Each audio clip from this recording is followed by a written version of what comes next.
खुलुमबाय गोजोन फुंबिलिनि बयनिसिमबो केके लाइभ बड' रादाबनिफ्राय गोजोननाय जासिहरग्रोनाय थाबाय। दानिया फै जोङो मोननैसो खौरांखौ मिथिनानै लादिनि।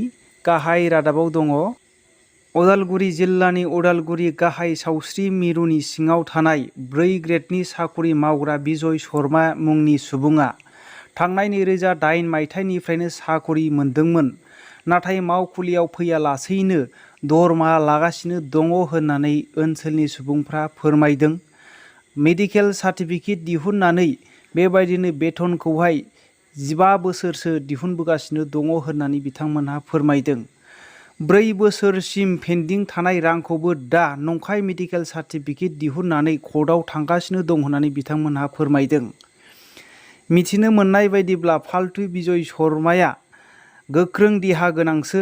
बियो मोनसे दखान खुलिनानै दखानावसो जिरायबाय थायो होननानै बिथांमोनहा फोरमायदों।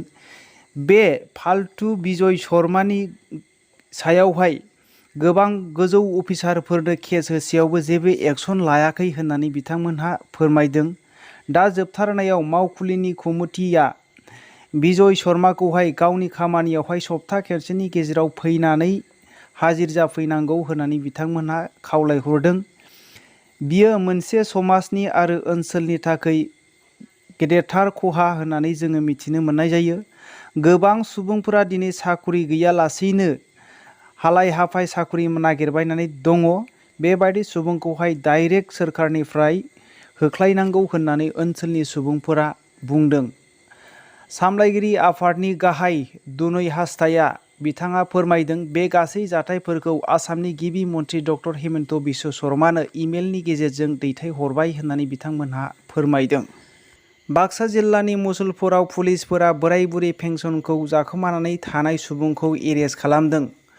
क'क्राझार जिल्लानि तामाहार ब्लक अफिसाव मावख'गिरि भुपेन दासखौहाय मख'नो गोनांदि बाक्सा जिल्लानि ब्लक डेभेलपमेन्ट अफिसाव हारामि अननाय गैयै बोराय बुरैनि रांखौ जाग्रा भुपेन दासआ नंखाय डकुमेन्ट खालामनानै बोराय बुरैनि पेन्सनफोरखौ जानायनि अजद सिखांदों। 60 लाखनिबो बारा रांखौ जादों आरो बेजों लोगोसे बोराय बुरैनि मुङाव फैनाय मुवाफोरखौ बोराय बुरैनो होआलासैनो जाख्ल'दों होननानै भुपेन दासखौहाय मैया एरेस्ट खालामनाय जादों।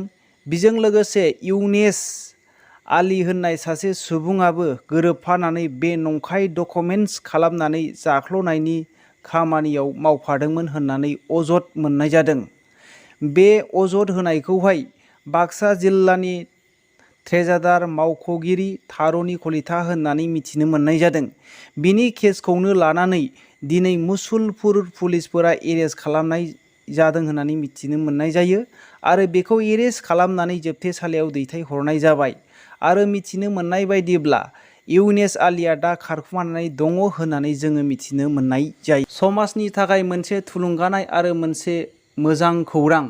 बामोनगाव ओनसोलनि जेसाया सुम्फ्रामहारिनि मोनसे बाखनायथाव खौरां। जेसाया बिथाङा बारहुंखा सारअन्थाइजों सिलिंखार बिलिंखार जानाय सुबुंफोरनो, न' गैजायै जानाय सुबुंफोरनो प्लास्टिक त्रिपालफोर राननानै होदोंमोन। बे समावनो नायगिदिंनाय समावनो रुपाथि बसुमतारी मुंनि सुबुंखौहाय बिसिनायाव गोग्लैसोनाय नुनानै बिथाङा नायनानै थानो हायैयावहाय गावनिफ्रायनो 1,10,000 रांखौ होनानै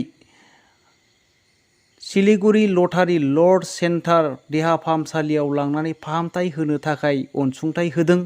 दा न'खरनि सुबुंफोरा फाहामथाय मोननानै गोबांथार गोजोननाय मोननाय फोरमायदों।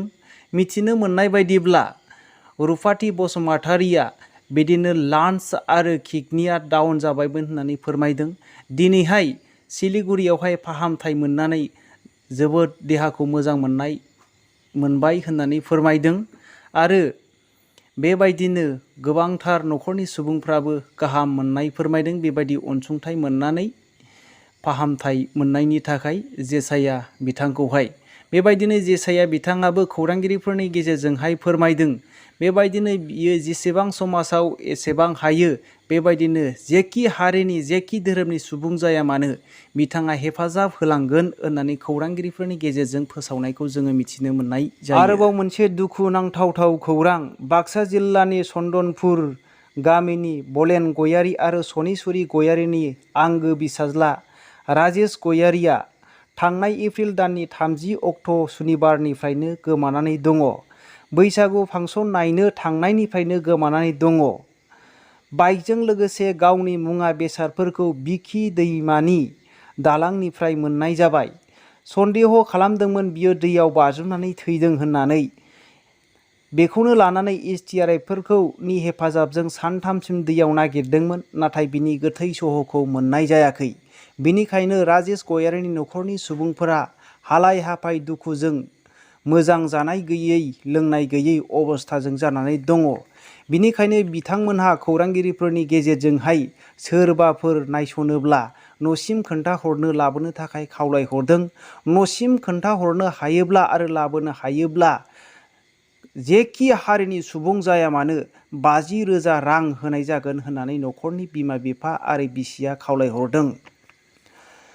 न'खरनि सन्देहआवहाय बिखौ सोरबाफोरसो लांदों होननानै फोरमायदों।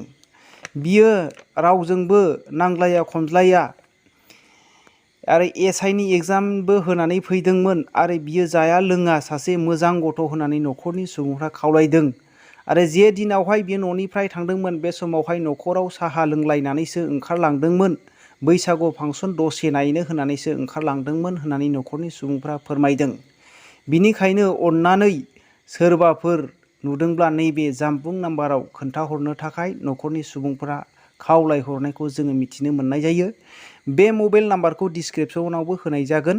अन्नानै बे डिसक्रिपसननिफ्राय नायनानै सोरबाफोर नुयोब्ला नुसनोब्ला बेनि फट'खौबो डिसप्लेयाव होनाय जागोन। बयबो अन्नानै जेन' खोन्थाहरो न'खरनि सुबुंफोरा खौरांगिरिफोरनि गेजेरजों खावलायहरदों। दाखालि सुक्रुबाराव जानाय बर' हारिनि थाखाय मोनसे दुखुनांथाव खौरां।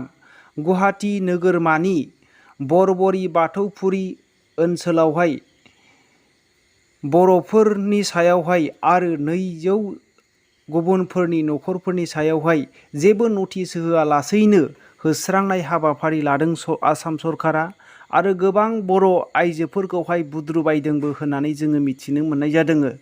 सोरखारा दिनै आसाम बांलादेशनिफ्राय हिन्दु ख्रिस्टियान बुद्धिस्टफोरखौहाय लाबोनानै दोनफैनो नागिरदों।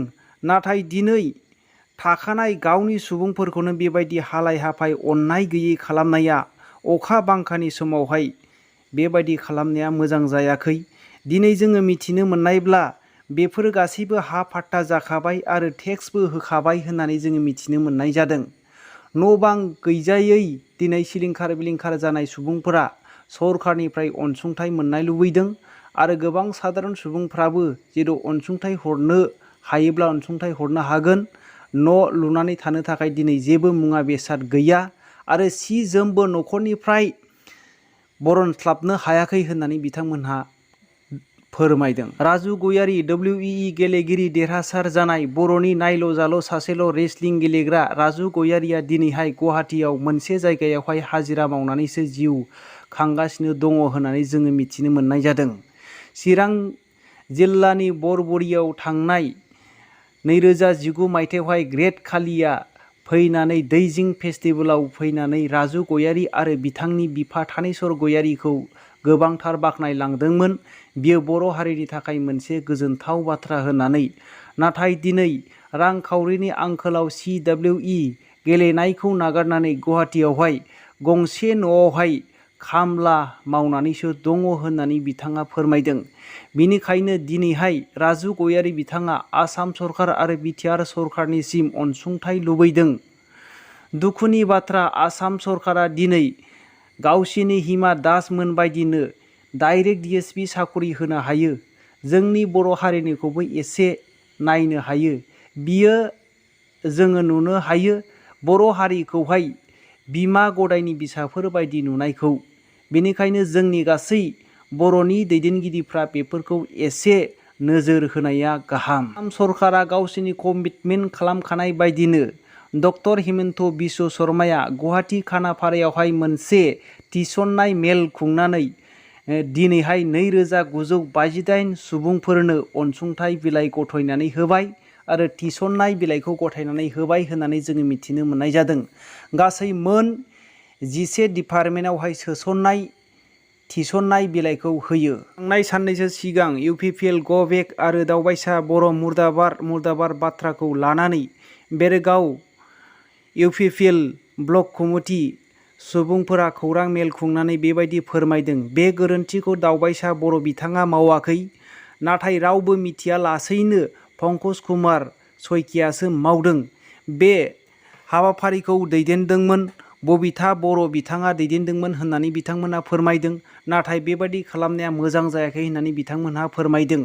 दिनै बिथांमोननि फोरमायनाय बायदिब्ला पंकज कुमार सयकियाहा नंखाय इन्टारभिउ खुंनानै सोरखौबा प्रेजेन्ट सोरखौबा एबसेन्ट खालामनानै नंखाय रिजाल्ट फोसावनायनि जाहोनावनो जादों होननानै बिथांमोनहा फोरमायदों। बेबायदि नंखाय अफिसारखौ जोंनि ओनसोलाव नाङा होननानै इउपिपिएल ब्लक डेभेलपमेन्ट कमिटि बिथांमोनहा गोख्रों खौरांगिरिफोरनि गेजेरजों फोरमायदों आरो डिटेल्स बाथ्राफोरखौ मिथियालाफैनो खौरांगिरिफोरा बेबायदिनो फोसावनो नाङा होननानै बिथांमोनहा सतर्क होयो। गासैखौहाय डिटेल्स मोनथिनायनि उनावसो बेबायदि खौरांखौ फोसावनांगौ होननानै खौरांगिरिफोरखौबो बिथांमोनहा सतर्क होनायखौ जोङो मिथिनो मोननाय जायो।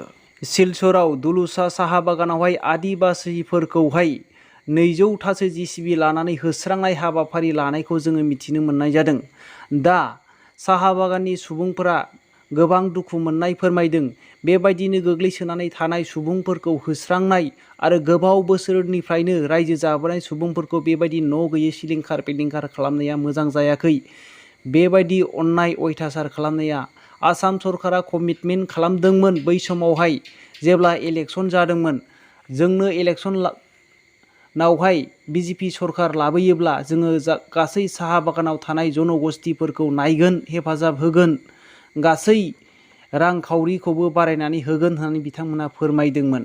नाथाय दिनैहाय अन्नाय अयथासार खालामनायखौसो जोङो मोनगासिनो दङ।